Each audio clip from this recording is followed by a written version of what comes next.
Motherfucker. Hello, it is February 24th, 2026. All right.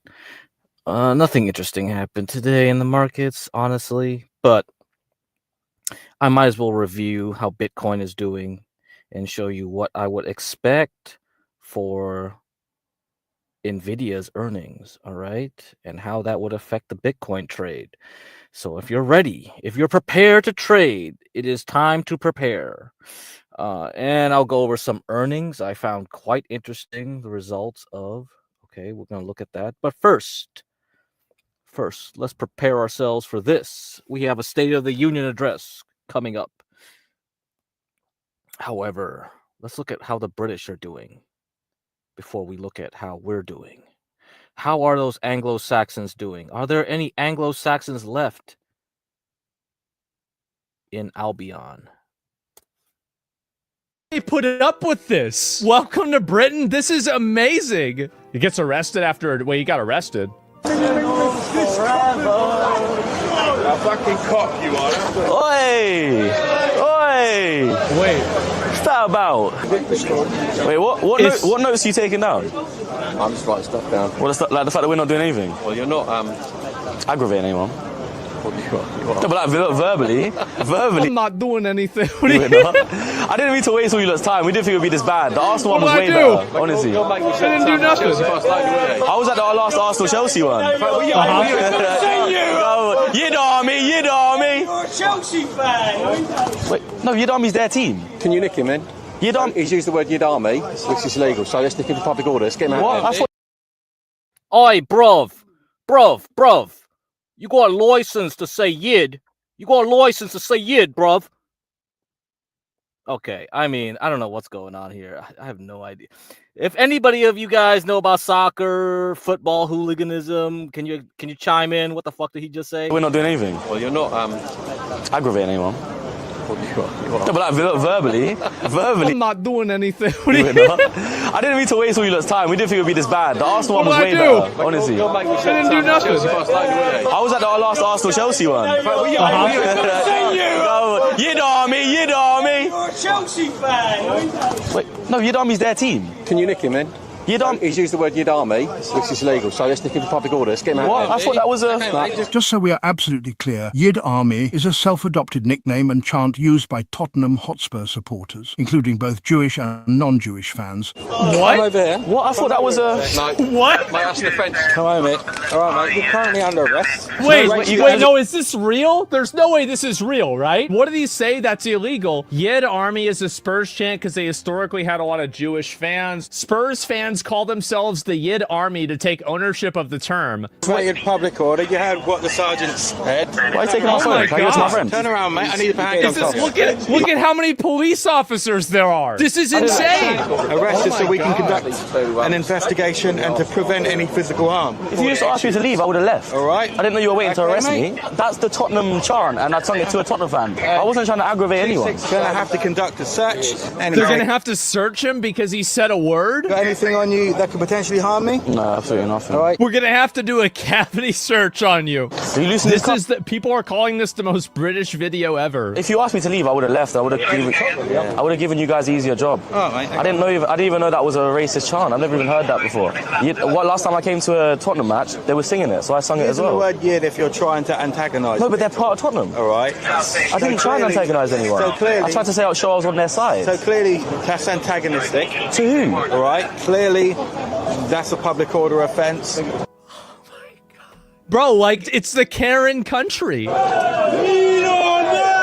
So what? You can't arrest them? It's all about context, sir. But I said it to a Tottenham. It's all about context. So they're all saying the same, wait a minute. So they're all saying the same thing to him, walking by, the police are ignoring him, but he's getting arrested for saying...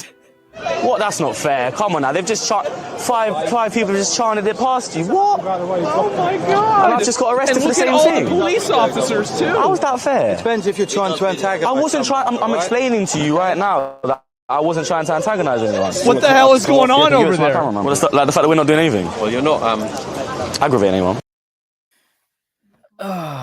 Well, merry old England. I don't know what to say about this. You know, it's gonna get worse, I suppose. But like, if you go back to the beginning, like, didn't he get spat on? Arrested. A fucking cock you are. Oi! A fucking cock you are. Oi! Okay, yeah. I think he got spat on, right? So anyhow, holy shit. All right, guys. Yeah, it's very confusing over there. I have no clue what's gonna happen. So anyhow, let's see how this goes. You know, it's just gonna get worse and worse, I assume. And at some point, you know, people are just gonna get fed up.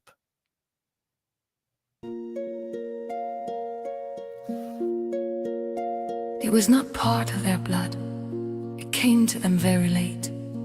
It was long arrears to make good when the English began to hate. They were not easily moved. They were icy willing to wait till every count should be proved ere the English began to hate. Their voices were even and low, their eyes were level and straight. There was neither sign nor show when the English began to hate. It was not preached to the crowd, it was not taught by the state. No man spoke it aloud when the English began to hate. It was not suddenly bred, it will not swiftly abate. Through the chill years ahead, when time shall count from the date that the English began to hate.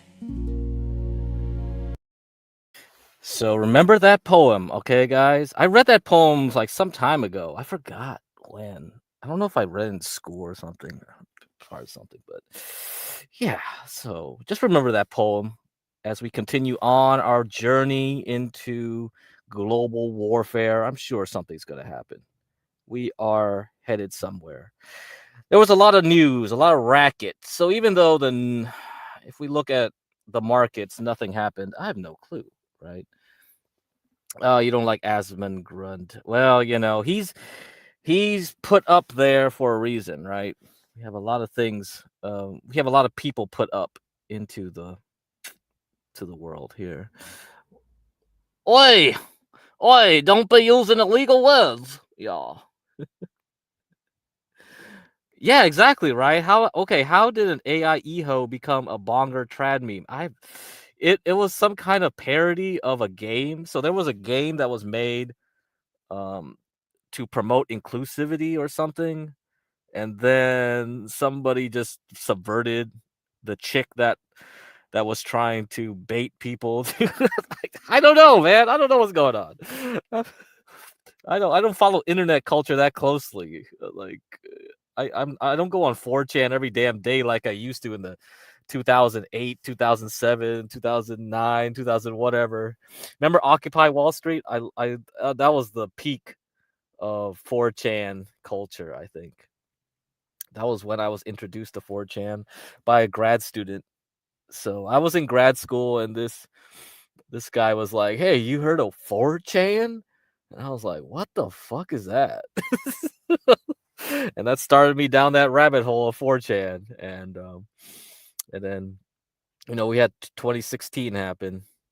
That was another fun time, I suppose. But that was when it was already subverted quite a bit by the, you know, the glowies. You know the glowies? Do you guys know about the glowies? I don't know if you guys know about the glowies. But let's continue our journey here. So let's look at Bitcoin. All right, let me get my background music. So yeah, Asmund Gold is put up there for a reason. Actually, if you ever go to his old channel, Asmund Gold still has his old channel up where he just where it was just kind of like a small time channel that somebody just made just to I guess slice of life type stuff, a little bit of gaming, kind of like the old YouTube, pretty much Boyd level content. And all of a sudden he became, you know, PewDiePie levels, right? So I don't know. Is there some kind of agenda there. I'm sure there is. There's always an agenda everywhere, I assume. Anybody that gets popular, I assume there's an agenda. Okay, let me pick something. Let me pick this one.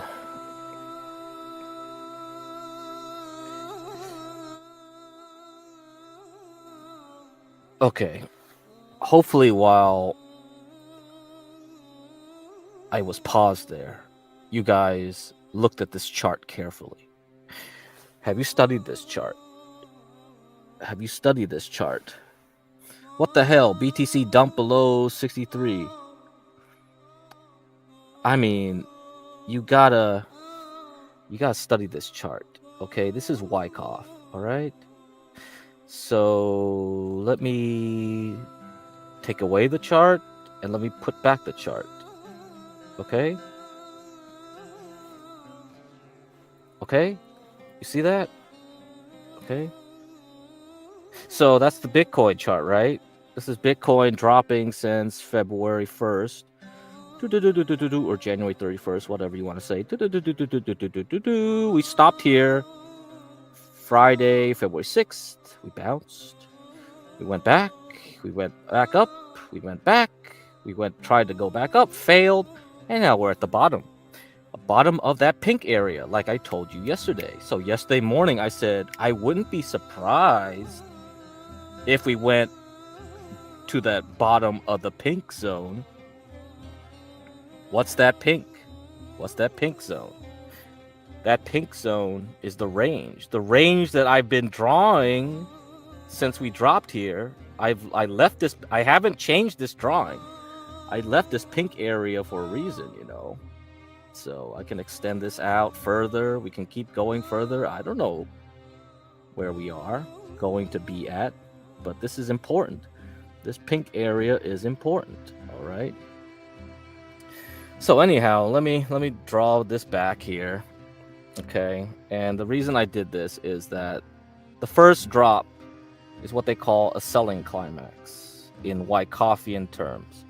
So this is Richard D. Wyckoff. All right. These patterns have been seen for many, many decades when we first studied markets, such as the stock market. And this can be applied to most any market. Every market is about the same. We have an automatic reaction. That's what the AR means. So SC is selling climax, automatic reaction.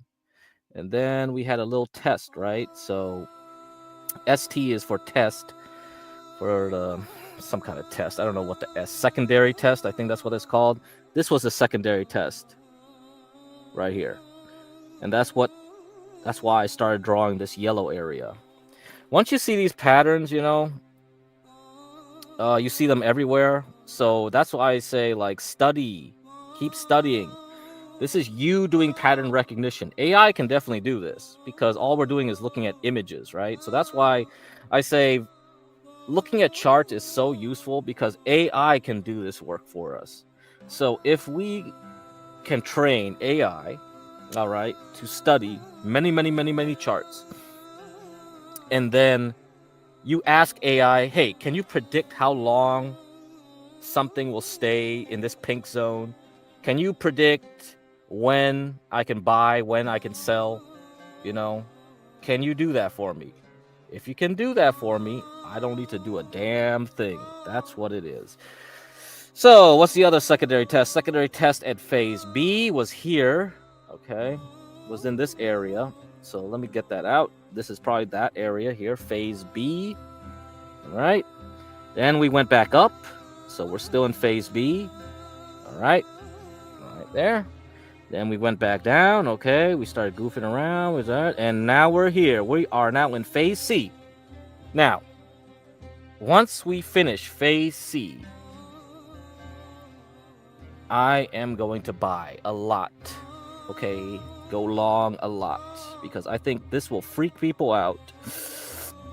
People will get scared. I don't know what's going to happen in NVIDIA. All right. I don't know what's going to happen. But let's look at the indicators here. You see this setup? This does look like it's ready to pop back up. Now, if this is a failure here, this will start a bigger chain reaction of it going down to 50,000. If this thing can go down to 50,000, oh hell yeah. That will mean like we can get back up to 80K faster than people think. So it's a little too optimistic to think it's going to recover by March 3rd. You see? This is the thing, however. If you get a significant dump here, if you shake all the weak hands out, we can go up faster. If, however, we stay here and this thing goes back up, it will take longer to complete. It will take, so from here to here will take about 55 days. That means we'll take a longer amount of time, right? We'll have to go through March into April. But if, however, we get a significant drop into 50K, that will shake all the idiots out. You need morons. Morons provide the liquidity. All the idiots will be screaming, oh, it's over, the sky is falling. That's when you buy. That's when you really buy. Because then you'll be on the right side. Because all the big boys are buying there. They're trying to shake you out. They're trying to shake all these guys out. The people that bought here at 70K, they're feeling pretty bad right now. And they're just going to be like, whoa, it's 50. Holy shit, I went from 70 to 50. That's the problem. That's the problem. So, I mean, that's the thing, right? Dude on Bloomberg saying Bitcoin. I don't know who's on Bloomberg, right? I don't watch news. I don't care. But if they're telling people to buy right here, that means that, like, there's going to be an attempt to go back closer to this yellow area, right? These people are going to buy it. And then they're going to get suckered out again because this will start a bigger drop to 50,000. And that will be the real bottom. Okay? That's the game you play. You play the game where... That's why news is useless. It's for this useless eaters to watch. News is useless. The other thing that's useless is to study candlesticks. Like you basically say, oh, I see a... Okay, that's why I tell you not to study technical analysis, because you're gonna be like, oh, that is a engulfing doji or something, whatever, bearish engulfing pattern, or this is a blah blah pattern. No, I don't do that stuff here. The only technical analysis I do is to study ranges, to study trends, to study volume. Okay, so you look in here, look at the volume. How much volume is here coming in here? That's a lot more volume than what we've seen so far here. It looks like a lot more volume combined. So this whole area is building a lot of volume. If it fails again to make a significant rally here and rolls back over to the bottom, that means this is a lot of effort for no result. That means we're going to have a big drop down. Okay? So if you look at this, right? Let's look at this. Like, before we had this huge drop, look at what happened before. You see this one here? Let me take this away. You see this one? This was the last attempt at 100,000. This was the largest amount of volume coming in than everything behind it. And all of a sudden, right, you just failed and went back down to 88. And then you started just going sideways for several days, pretty much a week, I think, here. Okay, that's pretty much a week of no result. You had a lot of effort here to try to get up to 100,000, and you just puke it, you just give it all back. What do you think is going to happen? What do you think is going to happen? You basically say, like, I'm getting ready to short. So once you saw this bar here, you're like, short right here, and then you would just roll it all the way down to here. Okay, that's it. That's how you look for these things. So I am looking for a significant change in behavior. I don't see any change in behavior. I am going to assume that this is going to fail too. If I don't see any change in Nvidia's earnings where this thing will just push up through this yellow area, then we are just going to fail. Okay, we are just going to fail and roll over. That's what it's going to be. All right. That's enough of that. Let's look at some earnings, and we're going to add that to our list of things to do. All right. Okay, so Keysight, very nice company, but very boring stock. Keysight was a spin-off of Hewlett Packard.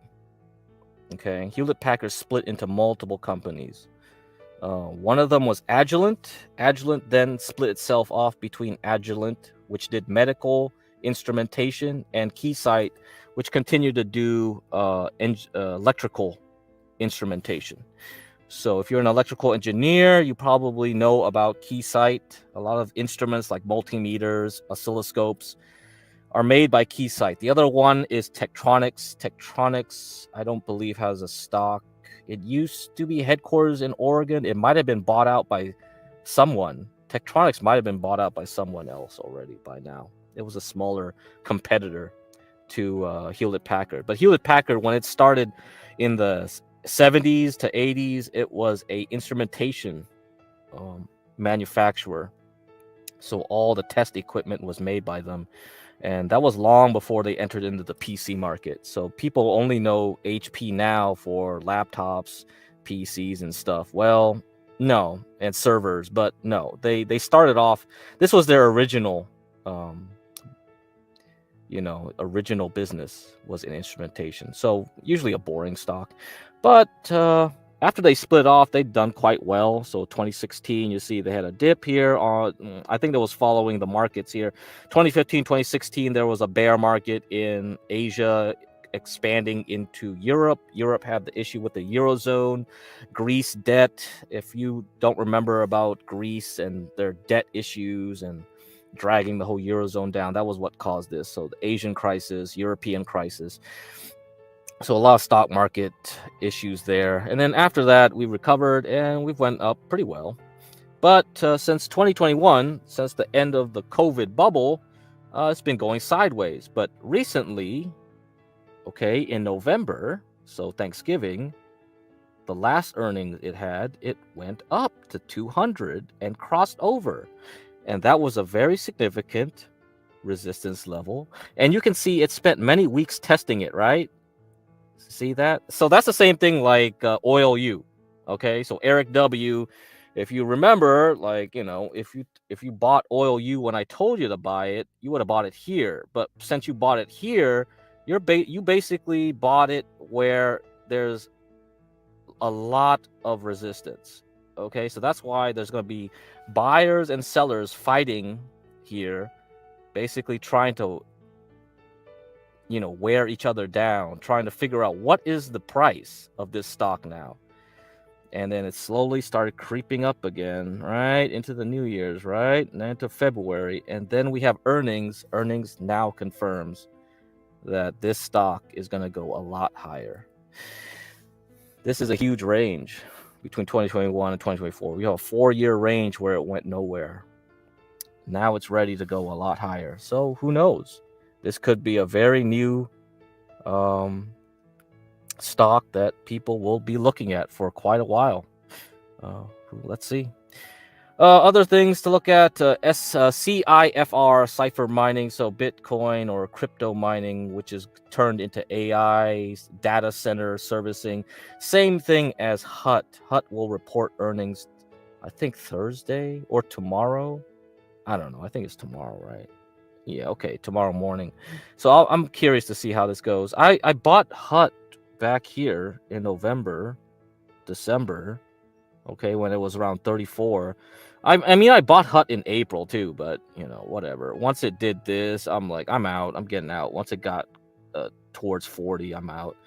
And then I said, like, well, I'll make a trade here because there was a lot of volume here in December. So I bought some here. I bought some more in December, make a little trade. It got up to like close to 60. And then all of a sudden, it just looked weaker and weaker every week in January. And I got out. Now it's trying to recover. So I don't know if I want to get back in, honestly.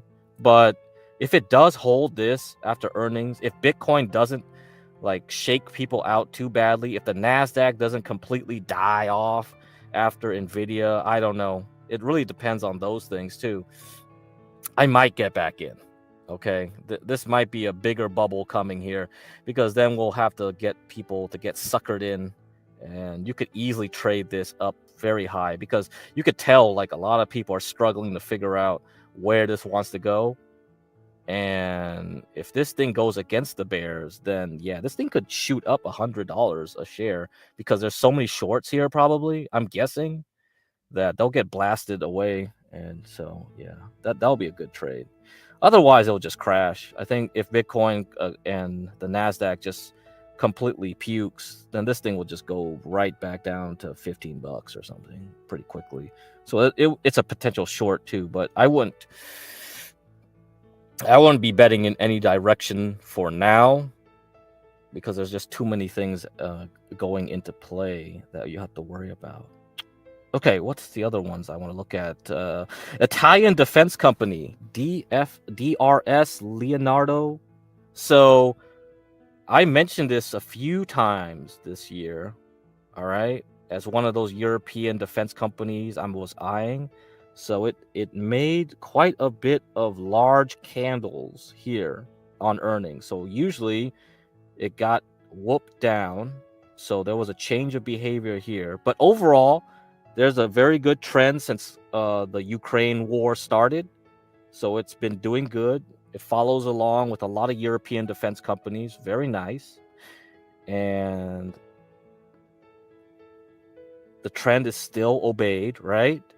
Okay, so we're kind of been going in a little sideways range here, and so I'm wondering if it's finally ready to break out at 50. And if it is, so with this 14-15% move in the coming weeks, if it holds here, then yeah, it's ready to go a lot higher too. So this will be added to the boomer stock section. The other one too is Axon body camera stock. I talked about a lot about this stock in 2024 during John Galt's time. So if you bought it at 300, you did quite well, because it went up to 650, and it's been going sideways. It hasn't been doing anything. So it's pretty boring in 2025. I never looked at this in 2025 because semiconductors was the place to be. And then in November on earnings, we had this drop. So I've been waiting to see how it does here. Look at that. It tagged the 40-month moving average, and I think we should be ready to go up. So if it's going to hold 15% tomorrow, let's see what happens. If this thing can work its way back up to 500, then yeah, I might add this back to a boomer stock for you guys. So this might be the way to be too. So there are a few stocks to look at. Okay, I also mentioned about WGS. So this is Gene DX. It's a gene editing or testing or something stock. I don't know what it does really. I just like its chart.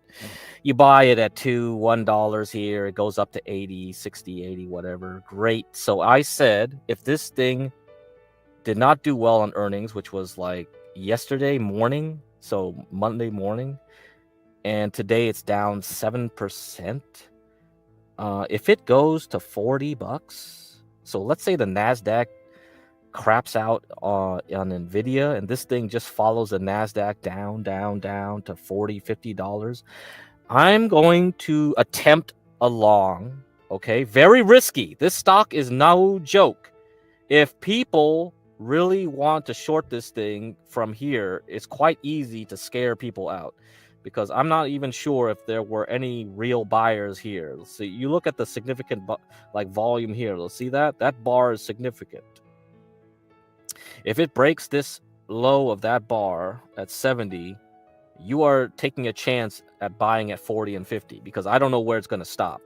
It could very well just not stop at 40 and 50. It will keep on going down. So I would only say that this is a thing that's worth playing, because if we look at XBI, the biotechs, look at it. It's up this week at 1.72%. It's trying to break out. So there's definitely a play here, because people are betting that interest rates are going to get cut significantly in May. So it's something to buy in case that was the nice low that we'll make in the coming 2 months. All right, so let's look at XBI versus the S&P 500. You can see like it's outperforming the S&P 500. It's about to it's outperforming this week the S&P 500 by 3.82%. Okay. So people are hiding out here for some reason, right? Why would you hide out in biotechs? Biotechs are the worst place to hide out if you think the whole economy is going to go to crap. So yeah, that makes no sense unless you think this is the bottom, okay, for a lot of small caps. And the other thing too with the small caps is that there's a lot of value companies that we'll have to look at. So looking at small cap, yeah, small caps are trying to hold. Okay, we'll see with that. So XLP, also SPY is still going up, right? Yeah, okay. This one's still going up. So I'll discuss this in a Twitter post later. What range do you start when you're analyzing stocks for the first time? That depends on your style of trading. So for me, I swing trade. So I'll look at it. The first thing I'll look at is a 10-year chart to see where it was.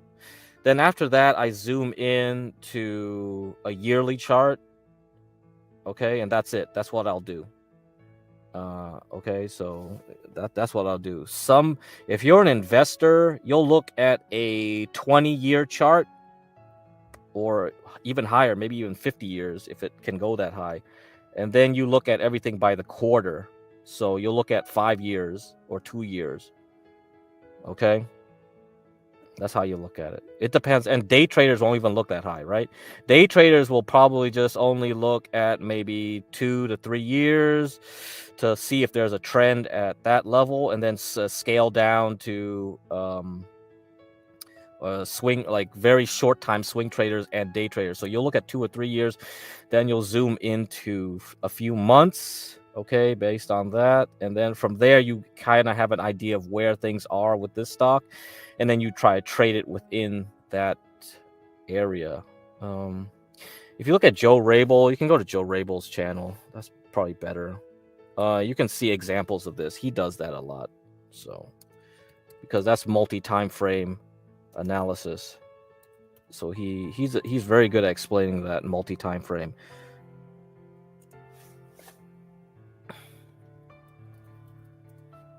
He had to change his name because someone kept like trying to spoof his channel or something. They made copies of his image everywhere, some kind of crap. Let me find it.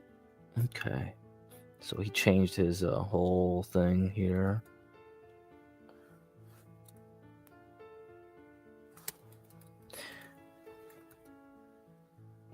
There you go. Go look at Joe Rabel.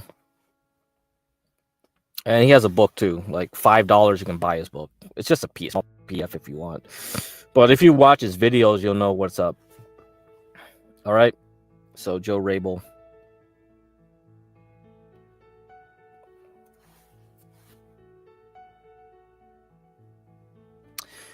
Okay, anything else? When you first look at a stock, what range? Okay, read that you use. No, it's not because it's a bellwether. It's because Nvidia like affects everything. So I already explained this last stream or 2 streams ago. I mean, you look at the last earnings. Like the influence of Nvidia is crazy. Like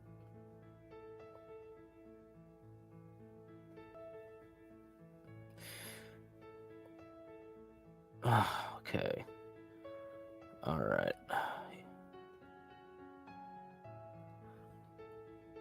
All right, let's see. This was the earnings, right? Last year.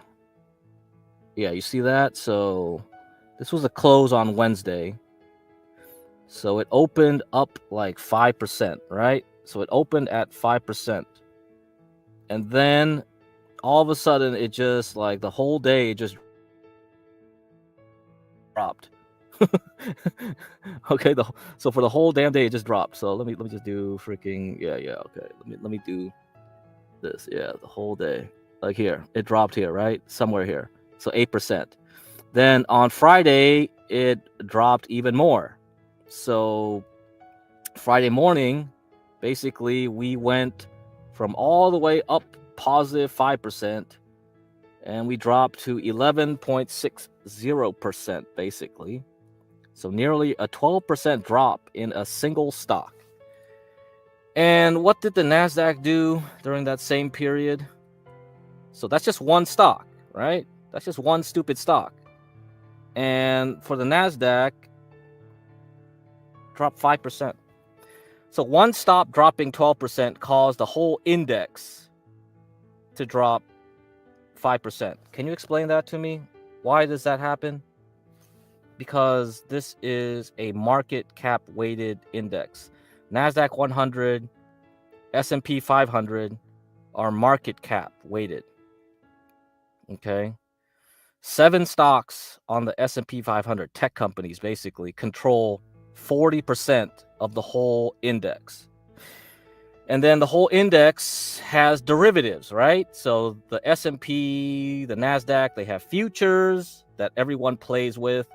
They have options that everyone plays with. Tons of these people play with options, okay? Calls and puts, futures, all around the world. And so one stock, one little stock, it's not even little, right? It's pretty big, significant, trillions of dollars. It's the Nvidia is only like beat by silver and gold at this point. I think only silver and gold beats Nvidia in terms of value. So total market cap value. So let me find that website, market cap.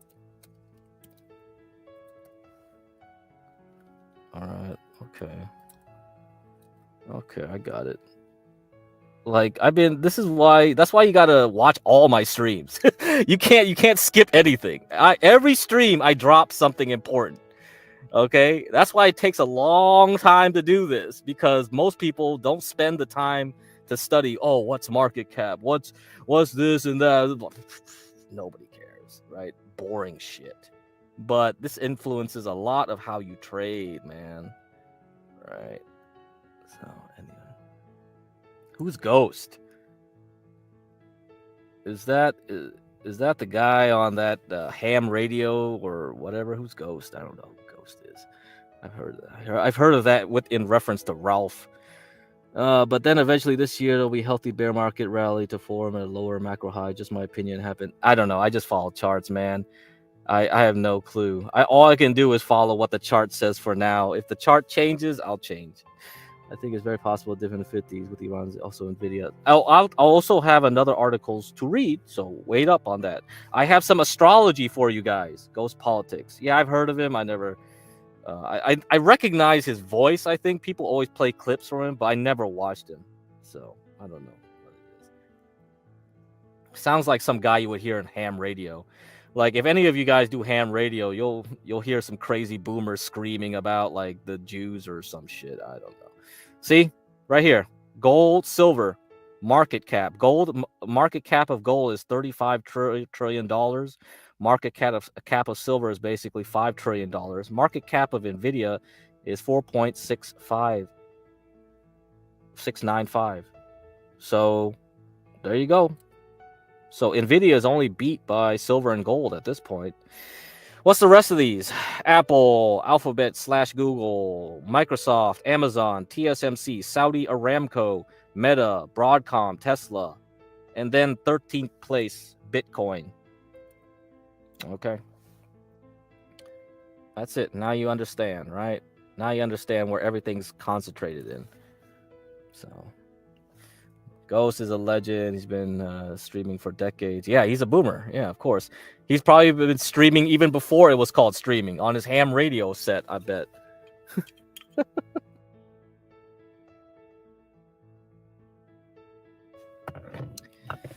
Okay. Do you guys want to hear some astrology? I have some astrology for you guys.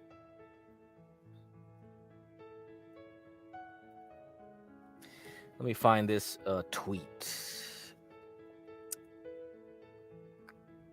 Let me find this tweet. Tweet.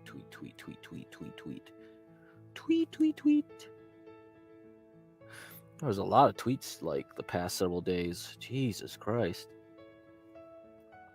See what happens when the market is boring? When the market is boring, they keep going to these crazier and crazier tweets and blog posts and all this stuff. They all keep trying to find a reason for, oh, the market's going to do this, the market's going to do that. If they can't find a reason, they'll make a reason, right? So that's why you don't listen to news. But I found this one pretty interesting. You know, I've heard about this one before, and I'm sure a lot of people are into astrology. So let me see.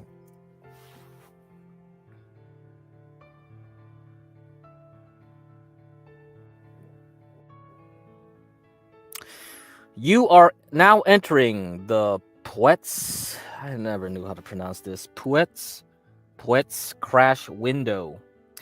What are the odds that 8 of the greatest market crashes in history would all occur within 6 days before to 3 days after a full moon that fell within 6 weeks of a solar eclipse?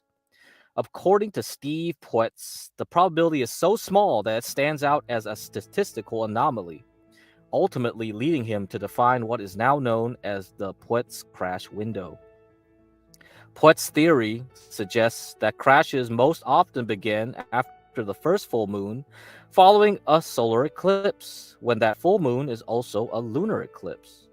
In this pattern, markets tend to peak a few days ahead of the eclipse full moon, then drift sideways to slightly lower as the date approaches. Once the full moon arrives, or just after, the panic phase begins, typically lasting 2 to 4 weeks. Uh-oh. All right, so if this is going to happen,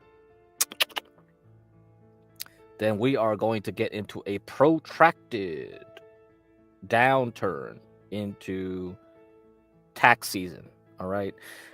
Well, you know, peak tax season anyway. You should be doing your taxes right now anyhow. Okay. The Poets crash window aligns in 2026. We saw the solar eclipse on February 17th, 2026, which will be followed by a full moon and total lunar eclipse on March 3rd, 2026. Under Poets' framework, the idealized market peak would have occurred 2 to 4 days before the eclipse full moon, placing the expected high between January 27th and March 2nd. Uh-oh. That's the weekend, right? That's this weekend.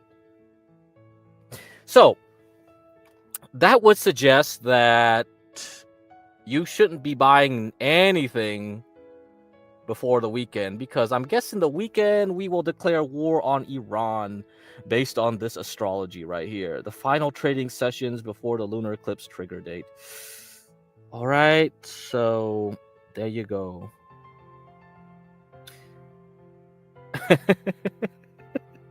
Looks like there's a lot of people taking this shit seriously. All right, interesting. Okay, the people are posting here a reply. Add the Mercury retrograde. I don't know.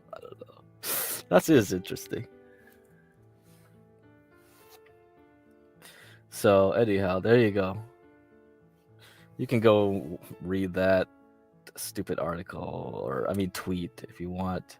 I don't care. You can find it. All right. Okay. What are the things we gotta get into? No, I'm not gonna cover that. We have a State of the Union address, and then my thumbnail. My thumbnail basically had a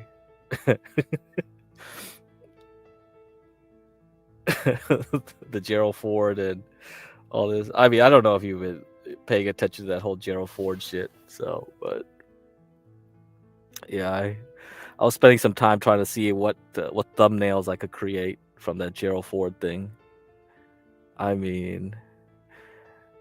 Like, AI came up with this. I thought that was quite interesting. What is AI trying to tell me here? Like, huh? I just said, AI, can you draw me something about the Gerald R. Ford and the toilets being filled with poop, that it can't be flushed? And it drew this for me. I'm like, what the fuck?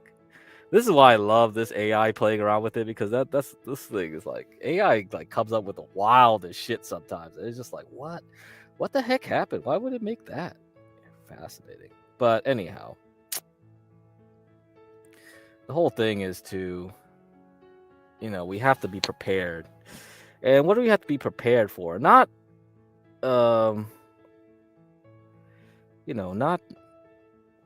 not Iran. Iran's just a proxy, you know what I mean? The real target is China. All right? It's China. Okay? So Tim Cook was told by the CIA that China would move on Taiwan by 2027. New York Times reports that Tim Cook of Apple and other top executives were warned that China could attack Taiwan by 2027 and that they should plan accordingly. There was a stream today by the CS what is it? What's it called? Freaking hell, I don't know what it's called. Hold on.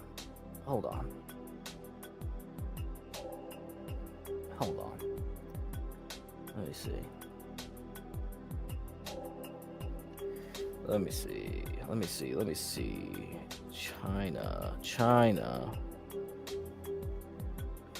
China.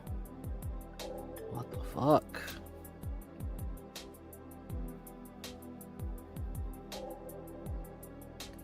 Okay, yeah, the Chinese purges. Have you heard of this? All the Chinese purges in the military or something? So today there was a live stream. I don't know if it's still going. Let me see. No, it's already done. It's finished. I'll give you the link to the live stream so you guys can watch it yourself. I'm not going to watch this shit. I don't got time to be watching this shit. Like, it's here, see? Go to assessing the scope and impacts of Xi's military purges. This was 3 hours ago, started 3 hours ago. Center for Strategic and International Studies. I think that should sound familiar to some of you guys because they're a very important think tank. So yeah, you can go to their link there, right there. All right, so there you go. I like the use of the word potentially. Let's admit there's uncertainty in the basic data of the analysis, but let's make conclusions with absolute certainty. Whatever, I don't know. So you guys can watch that yourself, okay? But they are definitely talking about this. That's the whole thing here. Let me see what else. We got a bunch of stupid little blogs to read because of these things. Man, we got, oh my god, now I have to read all this crap. Okay, let me just start at the beginning, because Monday, I guess people couldn't figure out why the market was going down, and they were blaming this blog article. I have no clue why one little blog article would matter. Like, do these people not know what happens on a Monday after options expiration? So this is something I've explained many times on my show. When I first started this stuff, talk about options expiration week. I barely talk about it anymore. I would assume people know this stuff, especially in the news. You think the news would know this stuff, but they don't, apparently. Mondays following monthly options expiration, which was last Friday, often experience downward pressure driven by post-expiration portfolio adjustments and reduced liquidity. So I'm just using AI now, because since we have such a sophisticated AI, I am not going to repeat what I said many years ago. I'm just going to let AI tell you, spoon feed everyone here. This phenomenon is part of a broader third week effect where after Friday's expiration related volatility, market participants rebalance positions, often leading to a bearish trend on the following Monday. So in other words, the third Friday of each month, the following Monday is usually the time when it goes down. All right, that's it. That's all it means. That means the Monday after, it's usually gonna be a down day. Some people have, you know, use that to do their strategy. So if people want to make consistent money, they think like, okay, every Monday after the third Friday, I just short the market and I should make money. Some people do that. Yeah, so, but for some reason yesterday, everyone was like screaming about this blog. And I never even heard of this damn company. What the heck is CtC Research? But everyone was blaming this blog for crashing the stock market. Dude, the stock market just went down like 1% or something. What are you guys talking about? And like, why would this thing cause it? Like, who cares about? Who is this guy? Who is Alap Shah? Who is Alap Shah? Is this an H-1B visa guy? Who is this? Anyway, if you want me to read this, all right, I'll read a little bit of this. I'll tell you what this guy wrote. So this is like fan fiction, okay? Right here. This is assuming in the future. So he's writing about the future. June 30th, 2028. The consequences of abundant intelligence. The unemployment rate printed 10.2% this morning. A 0.3% upside surprise. The market sold off 2% on the number, bringing the cumulative drawdown in the S&P to 38% from its October 2026 highs. So he's saying that the peak of the stock market is going to be October 2026, and from then on we should drop 38% into 2028. All right, okay, this is the fan fiction here. Traders have grown numb. 6 months ago, a print like this would have triggered a circuit breaker. 2 years. That's all it took to get from contained and sector specific to an economy that no longer resembles the one any of us grew up in. This quarter's macro memo is our attempt to reconstruct the sequence, a post-mortem on the pre-crisis economy. The euphoria was palpable, my bad. By October 2026, the S&P 500 flirted with 8,000. The Nasdaq broke above 30,000. The initial wave of layoffs due to human obsolescence began in early 2026. And they did exactly what layoffs are supposed to. Margins expanded, earnings beat, stocks rallied, record-setting corporate profits were funneled right back into AI compute. The headline numbers were still great. Nominal GDP repeatedly printed mid to high single-digit annualized growth. Productivity was booming. Real output per hour rose at rates not seen since the 1950s. Driven by AI agents that don't sleep, take sick days, or require health insurance. The owners of compute saw their wealth explode as labor costs vanished. Meanwhile, real wage growth collapsed. Despite the administration's repeated boasts of record productivity, white-collar workers lost jobs to machines and were forced into lower-paying roles. When cracks began appearing in the consumer economy, economic pundits popularized the phrase ghost GDP, output that shows up in the national accounts but never circulates through the real economy. Okay, so apparently this shit like freaked out the whole stock market or something. Ghost GDP. So, ooh, the GDP doesn't exist because nobody's getting paid because the robots are taking all the jobs. Okay, I don't know, whatever. Okay, so this just means like we're gonna get all UBI, right? Because thank God, I just want to get UBI. Can I get UBI checks even though I'm not working either? I'm just here just like talking to you guys on a stream, you know? Do I get paid for this? No, I don't. I don't get paid at all for doing this shit. Hopefully I get paid. This is what Tech Bros goon to. Yeah, I don't know. Yeah, well, I don't know. Whatever.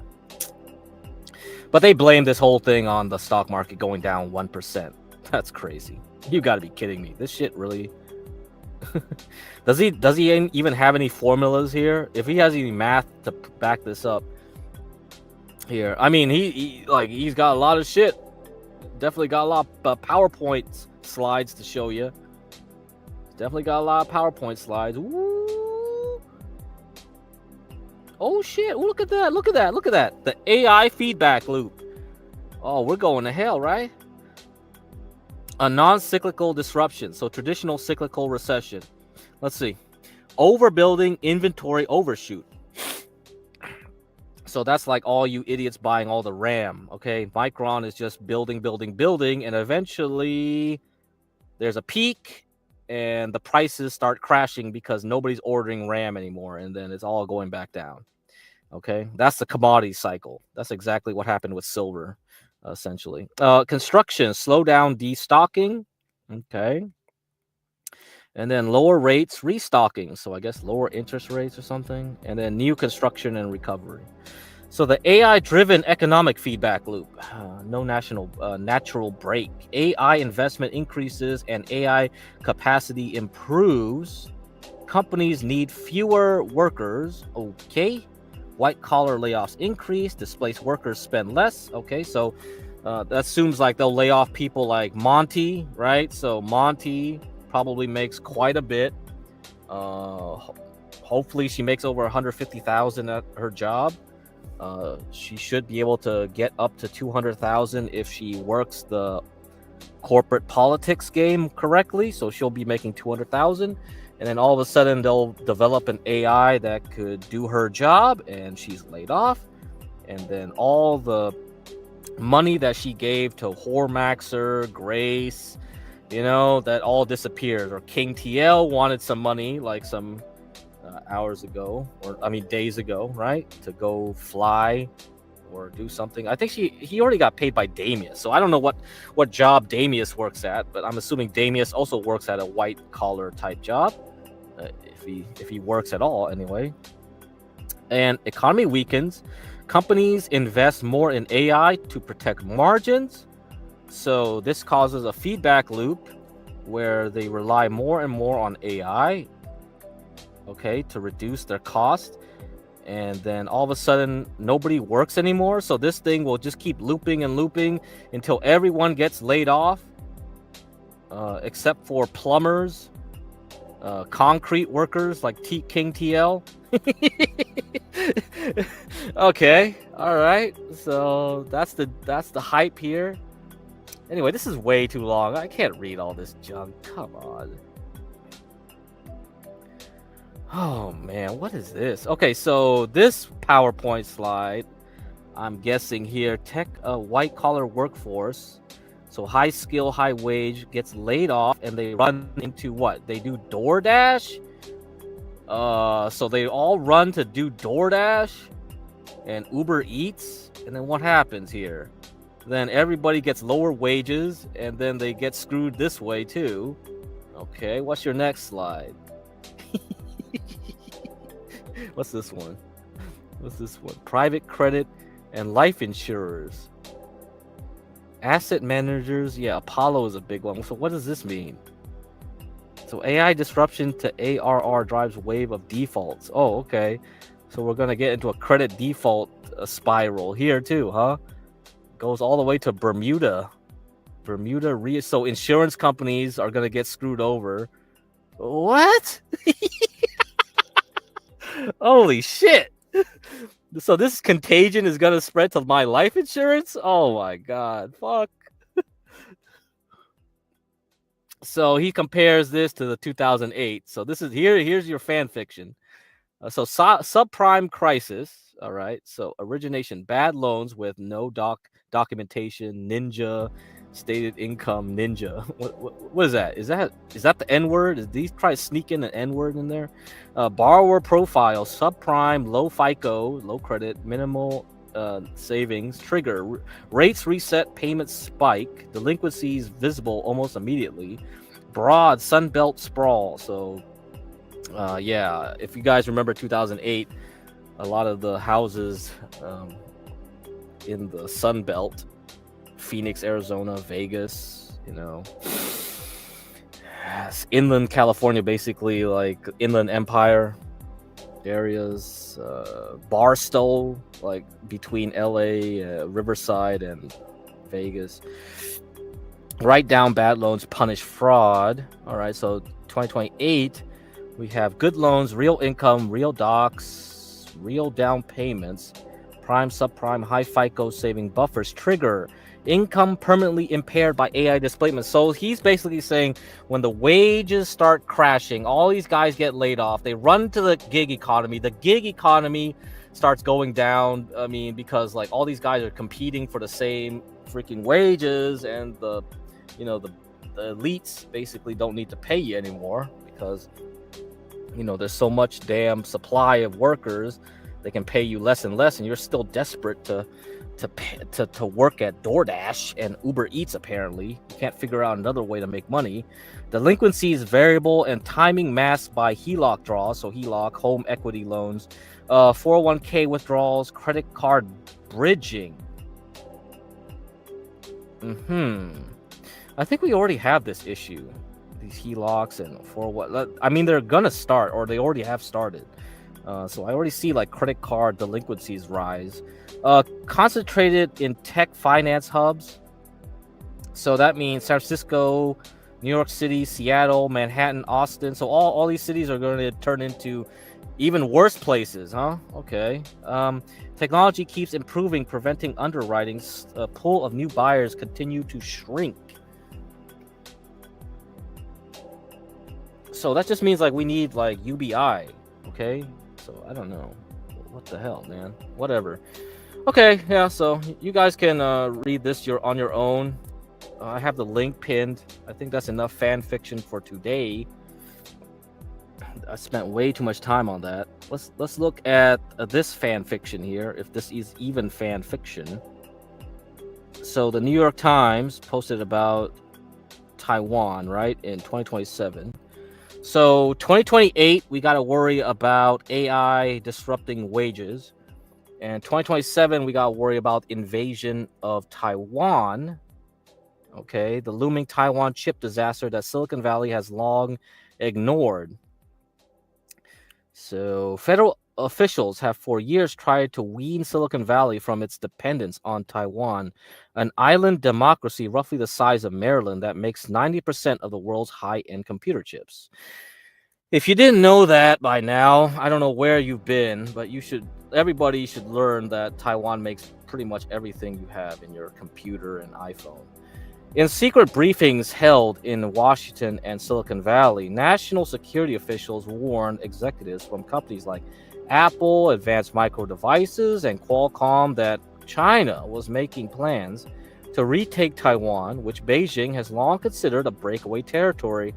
A Chinese blockade of Taiwan, the officials said, could choke the supply of computer chips made on the island and bring the U.S. tech industry to its knees.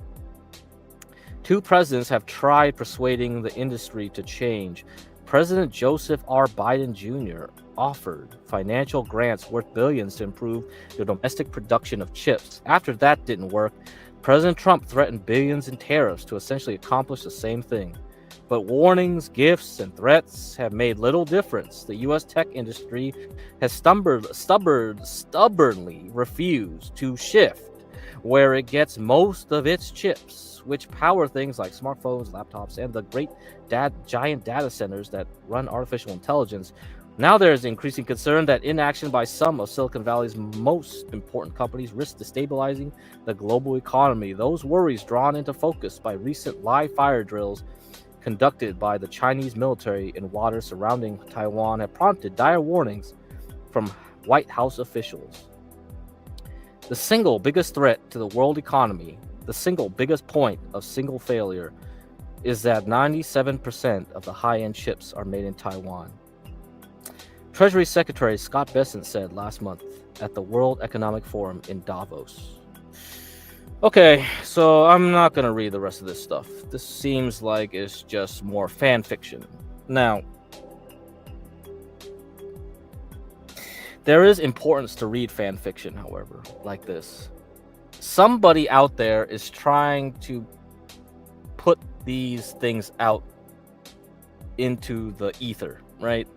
They're trying to change how people feel about stocks. So when AI first started like percolating, they started going like, oh, okay, we got OpenAI, we got ChatGPT, look at that. So they wanted people to run into AI stocks, right? Now you look at here, all these things are trying to make people get afraid of staying in semiconductors and AI, right? In a way, kind of, not really. But I think the other thing that you should look at is these type of articles. They're trying to push you into more of a mode where you should expect conflict somewhere, right? You should expect conflict. This one here definitely for sure wants you to get into some conflict mode. So let me read this summary thing here. So this blog, Mac Rumors, they made a summary of this stuff. Let me see if they summarize this thing for us, so I don't need to read that huge ass article. Blah blah blah blah blah blah blah blah blah blah blah blah. Okay. The previously unreported briefing was apparently held in a secure room in Silicon Valley in July 2023. So this supposedly secured room. So it says secured room, and now it's got leaked somehow. So this secured room, whoever was in this secured room, they know who it is, and whoever leaked this to the New York Times is gonna get whacked or something, I don't know, punished for leaking it. Or did they just leak it on purpose right now for a reason? Is there a reason why this news item should be released to the public now? Does anybody here know? So July 2023, so that was nearly through 3 years ago. The meeting is said to have been arranged at the request of then Commerce Secretary Gina Raimondo, who had grown frustrated with the tech industry's reluctance to move chip production away from Taiwan. CIA Director William Burns and Director of National Intelligence Avril Haines reportedly presented the latest intelligence on China's military plans to cook NVIDIA CEO Jensen Huang, AMD CEO Lisa Su, and Qualcomm CEO Cristiano Amon. Cook reportedly told officials afterwards that he slept with one eye open.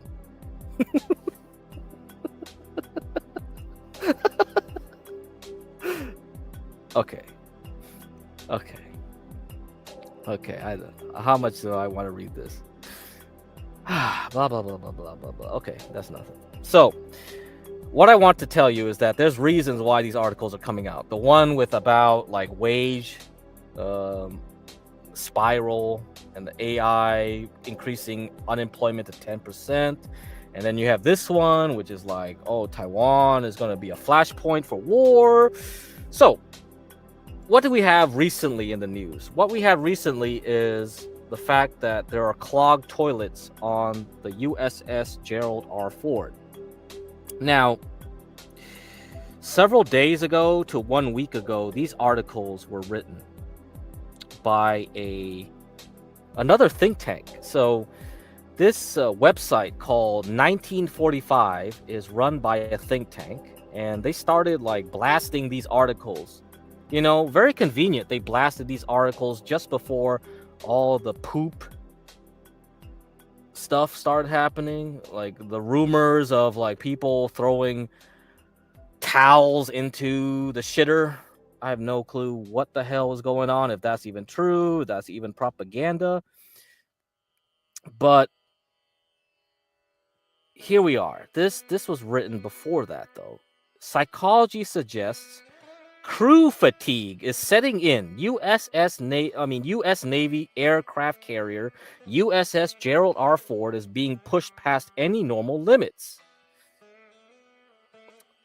So America's most advanced, most expensive aircraft carrier is being sent back to the Middle East after more than 230 days deployed. Even with EMALS and AG, so these are like the takeoff and landing technologies that allows these jets to be, launched and returned very quickly. So the Gerald R. Ford is the latest generation of aircraft carriers, which is supposed to be able to launch sorties of jets faster than any other aircraft carrier in history. Described as steadier since 2025 and layered defenses, okay, the carrier is framed as increasingly exposed to Iranian anti-ship ballistic missiles, potentially enabled by possible Chinese space-based tracking.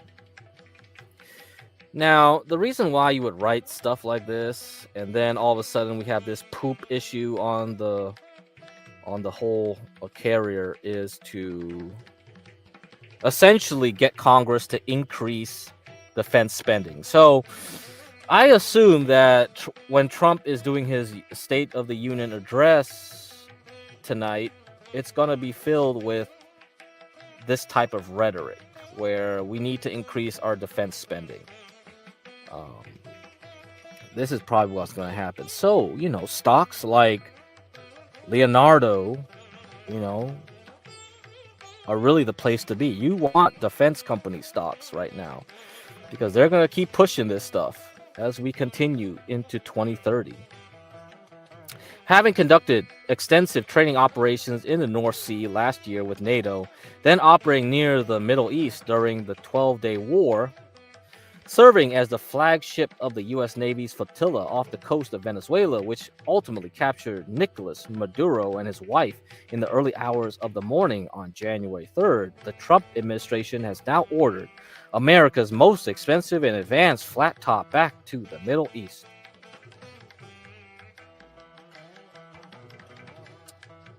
The Leviathan is powered by two A-1B nuclear reactors and can achieve a top speed of more than 30 knots. It displaces around 100,000 tons, measures 1,106 feet long and 256 feet wide, with a draft of 39 feet. The carrier has an air wing of more than 75 aircraft, including F-35C Lightning IIs, FA-18EF Super Hornet, and the E-2D Advanced Hawkeye.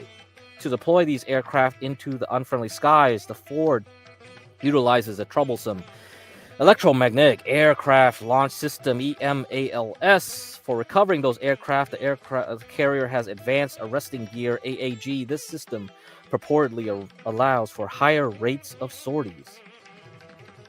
But the problem with these systems is that they have had multiple technical glitches and other complications. So, well, you better work on your toilets too, right? So anyhow, I think all this stuff, you know, all these little articles here, blah, blah, blah, blah, blah. And now with the whole China, Taiwan is going to attack in 2027 rhetoric here, narrative, whatever you want to call it. We are prepared for a new era of increased defense spending. You know, we are definitely going to see that. That's for sure. So we're going to have to look at those stocks. And the same thing with aluminum. You have to look at aluminum. If aluminum is going to increase, then we know what war is coming. So if you're going to keep seeing aluminum prices go higher and higher into 2027, then you'll know for sure there's something big is about to happen. This Iran stuff, it's just going to be like people slapping around their whatever. It's going to be nothing. It's probably going to be nothing. But it is an extension of the proxy wars. Okay, because most of these are used to test new technologies, right? The Maduro one was definitely used to test certain new technologies. Ukraine, Azerbaijan, Armenia, all these that was testing all the drone sophistications, anti-drone and drone tech. So all that stuff is being tested out. And the other thing too is like psychological warfare, info war, essentially. So Palantir, right? How much information can they absorb, and how much of that is used to train and adapt to new tactics, all right, used in the battlefield. Psychology suggests, let's see, let me blah, blah, blah. Is this the same one? Fuck hell. Come on. I already read this. No, I wanted this one. Oh my god. Okay, here. So this is the other article that was written that these guys at 1945 made. Significant mechanical degradation. So remember, this was just 2 days before all the poop stuff happened, right? So it's pretty damn convenient. the U.S. Navy just lost another nuclear supercarrier. So, aircraft carrier USS John C. Stennis, CVN-74, remains sidelined at Newport News Shipbuilding, with its midlife overhaul now delayed by 14 months due to supply chain issues and significant mechanical degradation. During inspections, workers discovered a significantly degraded steam turbine generator essential for converting nuclear energy into electrical power. So, like I told you guys, you know, as much as we have in technology in 2026 compared to like the 1800s, we are still far primitive compared to whatever advanced civilization lies out there. Okay? So you better hope there's no Independence Day aliens coming down here, because they will wipe us. We still use steam to make power, because even though if there's a nuclear energy plant on that boat, it still has to convert it to electricity through heating up water.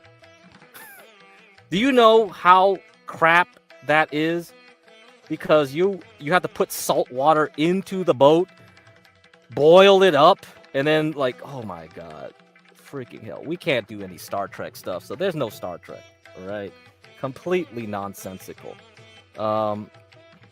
Anyhow, so you better go back to Roswell and find more tech for us to reverse engineer, because this is very bad. So obviously, of course, there's going to be mechanical issues. This setback forces the USS Gerald R. Ford to remain on high-tempo operations against Iran, raising concerns about crew fatigue and system strain. While the Navy has implemented quality-of-life improvements to avoid previous RCOH failures, the geopolitical need for the Stennis in the Indo-Pacific and Mediterranean has never been more urgent. Anyhow, yeah. The U.S. Navy is frustrated by the lack of full aircraft carrier readiness. The USS Gerald R. Ford supercarrier is on another mission against Iran that could stretch it to the breaking point. Well, it's already broken, right? So we already broke this carrier. The Nimitz-class USS John C. Stennis carrier is out of action until October. So if Taiwan wants to get taken by China, you know, you still have a window, right? This comes down at a time when a high operational tempo is needed to face down Iran, China, Russia, and North Korea, not to mention transnational criminal threats in the Western Hemisphere and terrorism in the Middle East. So, yeah, Team America World Police. The John C. Stennis is in port for refueling and complex overhaul. So that's what the RCOH meant. At the New York News shipbuilding in Virginia, which has rendered it combat ineffective since 2021. That was 5 years ago, and the overall delay has now reached 14 months. God damn. Should I just go into fusion physics? I don't know what you should get into. Can you make me an antimatter matter reactor? If you can make me that, oh man, hell yeah. But I think you're going to have to learn more about materials. So, yeah, Israel spanked Iran on its own. Yeah, carriers use literal slingshots to launch jets. That's correct. Yeah, they are just fancy slingshots. This is why Japan is trying to build their fabs. Yeah. You told me about Rapidus. So, yeah. We'll have to look into that some other time. All unemployed Jeets will have the gig economy unlocked. They already have it unlocked. They also buy up buildings, tons of buildings. All these apartments I've seen around the neighborhoods. So if you have a multi-unit complex and then one Indian comes in, they just buy the whole thing. So if you go to John Galt, you can go ask him about it. He probably seen it himself all over DC. So yeah, he'll be the last black landlord in DC pretty much. So that's about it. Okay. Blah, blah, blah, blah, blah. RCOHs are difficult procedures for shipyard workers and sailors. This process can take tens of millions of man-hours. All systems are checked and double-checked. Spare parts and components are ordered. The nuclear propulsion system is transformed into a modern marvel. Weapon systems are overhauled. No space in the carriers left unchecked. Is this a repeat of the USS George Washington saga? The Stennis delay reminds one of the nearly 6-year RCOH of the USS George Washington that spent so long in port. Its crew suffered from mental health anguish that led to 11 self-deletions. The Navy expected the RCOH delays to be resolved. Oh, what? I didn't even know that. Oh, yeah. Okay, you can read most of this stuff anyway. But I think this just means like somebody out there, some think tank out there, wants more military spending. Okay, and this is really going to affect things. And you know, military spending is going to be in competition with AI spending. So before I leave you guys, so it's almost 1 hour and 30 minutes. Before I leave you guys, there's been a lot of like little news tidbits on spending. So here's an AI one, right? Here's some AI one, and then I'll go and find another one here.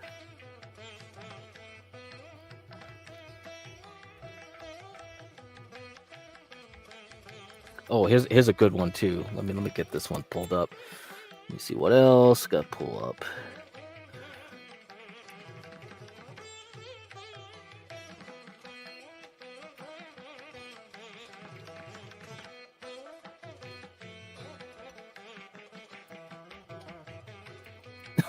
Oh, this was an Epstein one. This was fun too. Okay, let me read this one for you guys too.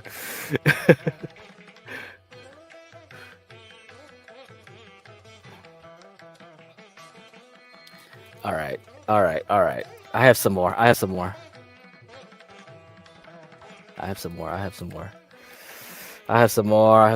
gonna read all you guys these little tweets. Okay, tweet segment.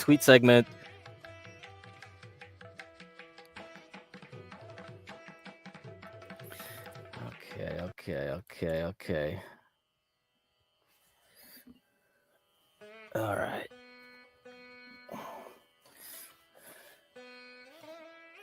Come on, don't crash the computer. Hurry up. Man, I need more memory on this thing. All right.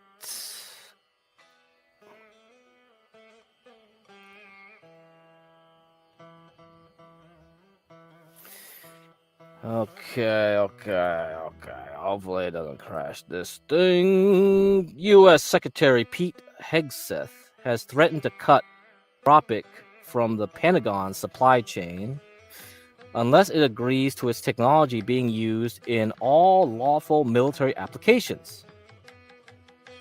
This includes demanding an answer from Anthropic, U.S. threats to invoke the Defense Production Act over Anthropic, a meeting between Hegseth and Anthropic CEO today, Anthropic expressing concerns about its model being used for lethal missions.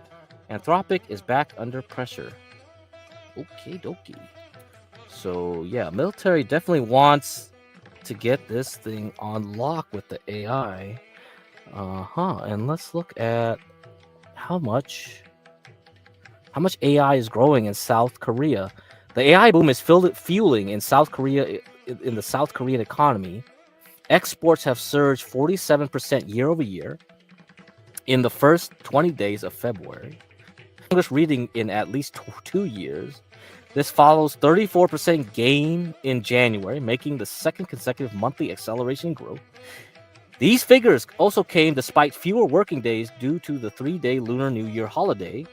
The surge was driven by semiconductor exports that soared 134% year over year, so a lot of memory, I assume, and other chips. Furthermore, shipments of computer peripherals and petrochemical products jumped 129% and 11%, respectively. Exports to Taiwan and China rose 76% and 31%, respectively, and shipments to the U.S. increased 22%. South Korea is seeing massive economic growth. Well, I mean, that's good for the global economy. When South Korea has a lot of exports, that's a good sign, a bellwether for the global economy. But again, it's all in AI. So if you look at here, incredible chart by Apollo, putting the AI hyperscalers CapEx into perspective. Our top 5 companies are spending more on CapEx per year than the military budget of Germany, UK, France, Japan, Italy, and Canada combined. So the red is AI, and the only military spender that's larger than that AI spend is the United States, and most of that AI spend is probably also part of the military spending. So you can just put that red and green together and just say that's the US altogether, and Jesus, this is gonna be wild. This is gonna be wild. There's a lot of spending on this stuff, man. There's a lot of spending. But is this gonna be bad? Is this gonna be bad? So I have another tweet. Let me find it. Let me find it.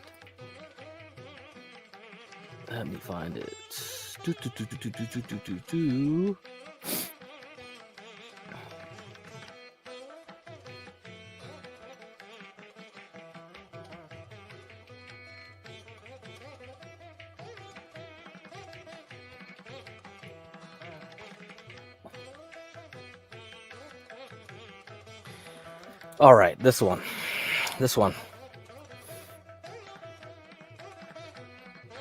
Yeah, how many Apollo programs was it in CapEx? Like 5? You talking about like the moon missions, Apollo? Because a tweet, when they talk about Apollo, that's just the fund.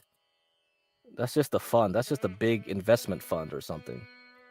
So I don't know if that's what you meant.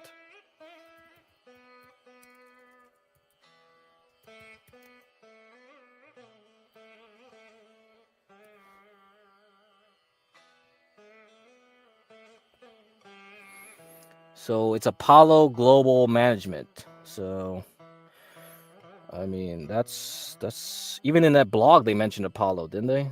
That blog that was talking about that AI fantasy. That's Apollo. So look up Apollo Asset Management. So they do pension funds, they do endowments, they do sovereign wealth funds, they do all kinds of shit.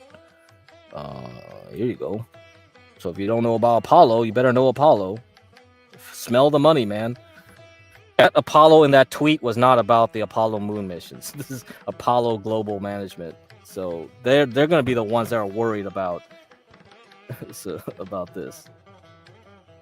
The moon landing didn't even happen, man. That's fake. We're flat Earth over here, baby. So anyhow, okay. So credit default swap protection on big tech is surging. The total net notational CDS, so that's the credit default swaps, outstanding on major tech companies has surged to a record $10 billion. So a CDS is essentially a insurance policy on your bond. So if I buy a bunch of bonds, okay, from some company like Microsoft, Oracle, whatever, any of these companies that do a lot of AI, Google, then so the Oracle ones definitely had a big problem. A lot of people were buying CDSs on them because they didn't believe that Oracle could pay them back. Because bonds, you have to remember, are a contract, many large contracts, many years. So you can buy a bond from Apple, right? It could be like 10, 15-year bond, and you don't believe that Apple will finish paying you off in those at the end of 15 years, then you would buy a CDS. A CDS will protect you from them not paying you. So this is now a record $10 billion, nearly 5 times the $2.2 billion seen just 13 months ago. Oracle leads at $6 billion, so that's well known. We know Oracle is an issue here. And then now it's followed by Amazon at $1.7 billion, Alphabet at $895 million, Meta at $687 million, Microsoft at $521 million, and Nvidia at $220 million. A year ago, CDS contracts on many of these names did not even exist. AI debt binge has likely gone too far. So there you go. Wall Street is saying massive big tech capex is not sustainable. 35% of global fund managers say companies are over-investing, the highest in at least 20 years. 30% of those surveys see AI capex as the most likely source of a credit crisis. Oh no! Oh shit, the AI bubble. So anyway, let's look at the housing market right now. So I saw these tweets. And you know me, right? I've been talking about like the 18.5-year cycle in housing. And so if you're willing to wait to buy a house, I think in the next several years, there will be some kind of housing crash that will occur. Maybe it will coincide with the war with Taiwan or something like that. I have no clue. But, you know, we already are hitting our 18.5-year mark since the 2007 crash, all right? So since 2007, you know, it's been about 18 years, okay? Okay, guys? It's time to get ready. Pucker up, and prepare yourself. So Google searches for can't sell a house just hit a all-time high. Higher than 2008, higher than COVID, higher than anything we've ever seen. We all know what that means. So let's look at this. U.S. housing just flipped. Sellers now outnumber buyers by 600,000, the biggest gap ever recorded. From bidding wars to please take it in record time. Okay, well, you know, that makes sense. I think people are still waiting for the interest rates to drop, so that's probably one reason. If this is a prelude for a crash, I don't know. But for sure, people, if they know that there's going to be a change in the Federal Reserve chair, then they probably are waiting it out and see what happens to interest rates once the new guy gets in. So that's probably nothing. But it makes great drama, right? To put that tweet up. Okay, we're going to talk about Jeffrey Epstein for a little bit here. Okay. Let's see what else. Oh, this one will be important after the Epstein stuff. Here. The CEO of Barclays tells Epstein the reason there's no revolution against the pedophile elites is because the public has been pacified by bread and circuses like hip-hop culture. Okay, let's read this. To Jeffrey Epstein from Jess Staley. You want to know why we are not Sao Paulo? So basically says like, you know why we don't look like Brazil? Watch the TV ads on the Super Bowl. It's all about hip blacks in hip cars with white women. The group that should be in the streets has been bought off by Jay-Z. Well, there you go. You heard it from the horse's mouth. So if you guys didn't know, now you know. Okay. Laramie better get ready to buy up those crack shacks. Yeah, he has to. He better have that money saved up and timed correctly. He can buy those things on pennies on the dollar for sure. There's gonna be a wave coming. So he better save up for the next several years.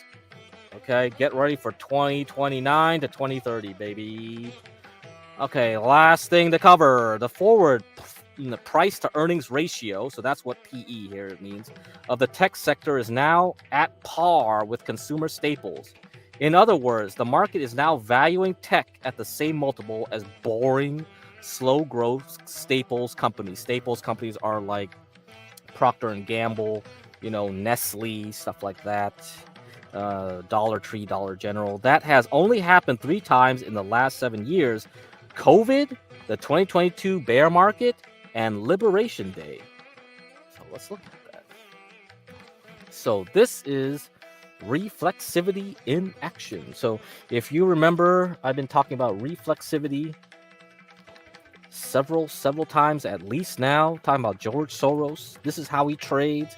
He trades on people's ideas of reflexivity, okay? And let me put that graph up for you guys. So the blue one is the PE ratio of all the information technology type stuff, okay? And then the orange one is the PE ratios of consumer staples. Consumer staples are generally boring stocks that you buy. They have dividends, you know? So, like I said, you get the Procter & Gamble, you get the Coca-Cola, PepsiCo, stuff like that. People just eat potato chips. But the thing is, these stocks are not sexy. These stocks don't have the crazy reflexivity that you would get in tech companies. So, you want tech companies because they act like this.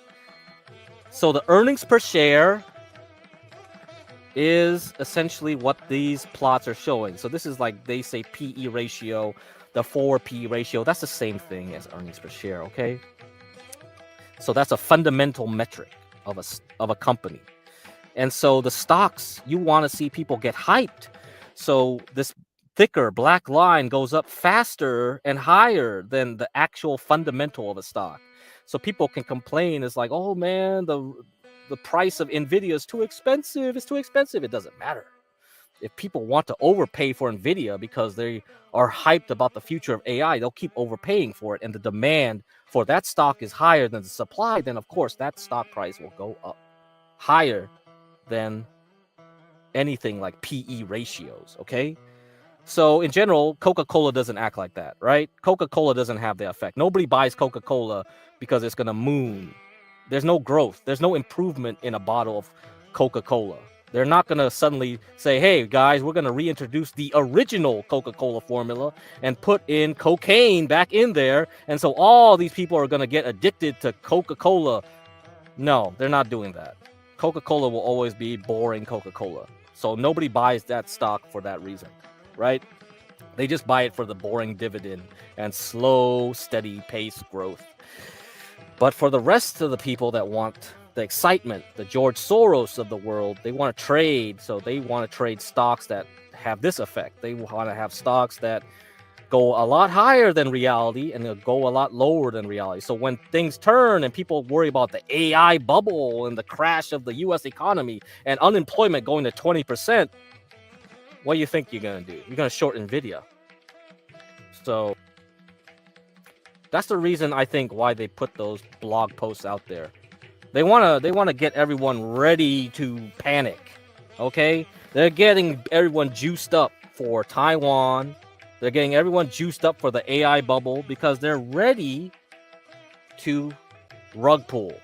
So I'm going to leave you with that. That's it. That's all I got to say today. So be prepared. Be prepared, okay? I told you the astrology. We have a lunar eclipse. We're going to have something happen. So let's get ready for it this weekend. All right. I don't know what you meant by this Pete Brent bench press guy. Is that a reference to something? What's up, Regula Degula? What's up? What's up, Master Kim? What's up, Sin7 Sin? Okay. I'll see you guys around. Maybe it's going to be another boring Wednesday because Nvidia doesn't report until after the close. So I'm probably not going to do nothing.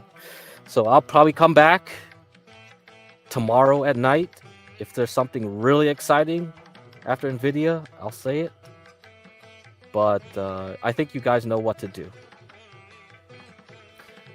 Yes, he did a photo op bench pressing. People say it was fake.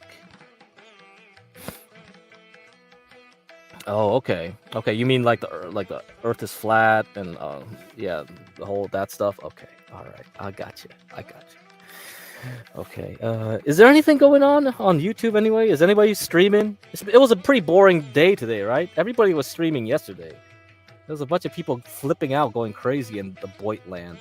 So if you don't know, you should go to Universal Jones.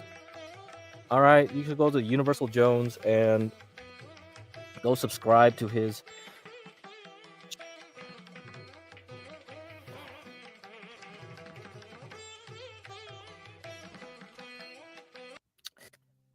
Yeah, so yeah, just go to his channel, man. Just go to his channel.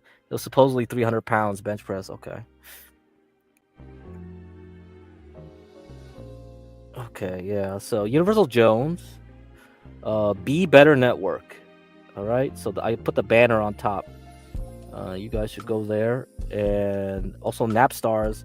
Anita Bong hit. So we already had a stream over the weekend. So if you didn't catch it now.